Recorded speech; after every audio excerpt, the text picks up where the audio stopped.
স্বাগতম জনাইছোঁ। আজি খবৰ এটা পাই কিনে হঠাৎ মই গাঁৱলৈ যাবলগীয়া হ'ল।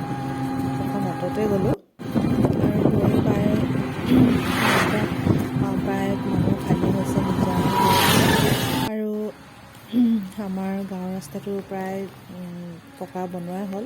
আৰু মোৰ কাৰণে আমাৰ গুণগুণ ৰৈ আছিলে মোৰ বেগ ধৰিবলৈ কাৰণে আছে বুলি। তাৰপিছত কোচতে উঠি গৈ আছে আৰু এয়া আমাৰ নামঘৰ। আমি ঘৰত সোমালোঁ, গাঁৱৰ ঘৰত, আৰু চাহ অলপ খাই কেনে, আজি মই বিশেষ কাম এটাৰ কাৰণেহে মই গাঁৱলৈ আহিছোঁ।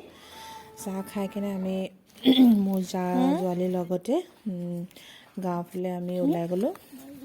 মানে মানুহ এঘৰলৈ গ'লোঁ। আচলতে মানুহজনৰ বহুত বেয়াকৈ দুখ পালে আৰু আমি অলপ মানে খবৰ ল'বলৈ যাওঁ বুলি ওলাই গ'লোঁ। মানুহজন বহুত বেয়াকৈ দুখ পালে আৰু তেখেতৰ ইমান কণ ল'ৰা ছোৱালী আছে, দেখি খুবেই বেয়া লাগে। ঘৰৰ অৱস্থা একেবাৰে বেয়া।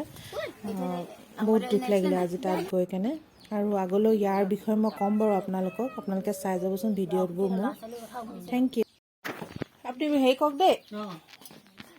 তাৰপিছত আকৌ হেৰি যে পূৰা ভৰিটো হেৰি আছে ন, ঠাণ্ডা লাগিছে নেকি?